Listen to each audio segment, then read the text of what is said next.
மதுரைக்கு போய் என்னென்னலாம் சாப்பிட்டோன்னு பார்க்கலாமா? ஃபர்ஸ்ட் ஆஃப் ஆல் இந்த தள்ளுவண்டி கடையில் இருக்க சுண்டல் கடை. Oh my God! ரொம்ப ஹெல்த்தி வெர்ஷனாக இருந்தது. நீங்கள் டயட்டில் இருக்கீங்க, இல்லை வெளியே சாப்பிட்டா ஒத்துக்காதுன்னு பயப்படுறீங்கன்னா இந்த மாதிரி சாப்பிட்டு நீங்கள் ஃபில் பண்ணிக்கலாம்.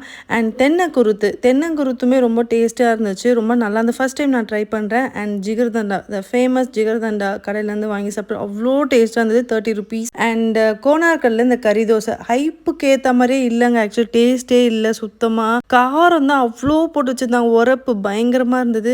லாலிபாப்பும் ஃப்ளாப்பு. அங்கேயும் போய் நான் இட்லி தான் சாப்பிட்டேன். அண்ட் இது வந்து நாயக்கர் மஹால் ஆப்போசிட்டில் இருக்க இட்லி கடையில் சாப்பிட்டது. அது ரொம்ப டேஸ்ட்டாக இருந்தது.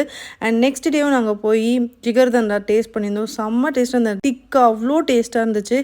அண்ட் இதுவுமே பார்த்தீங்கன்னா பருத்திப்பால். எனக்கு பருத்திப்பால் பிடிக்காது. ஆக்சுவலாக என் ஹஸ்பண்ட் தான் சாப்பிட்டாங்க. பருப்பு பாயசம் யாருக்கெல்லாம் பிடிக்குமோ பருத்திப்பால் கண்டிப்பாக பிடிக்கும். அண்ட் டெம்பிள் சிட்டி, இது நெக்ஸ்ட் டே ஆகி அங்கேயும் பார்த்தீங்கன்னா இந்த டெம்பிள் சிட்டியில் இட்லி தான் நான் வாங்கியிருந்தேன். டெம்பிள் சிட்டி இட்லி பார்த்தீங்கன்னா கேரட் போட்டிருப்பாங்க. அதை வச்சு இது டெம்பிள் சிட்டி இட்லி தான் நம்ம கண்டுபிடிச்சிடலாம்.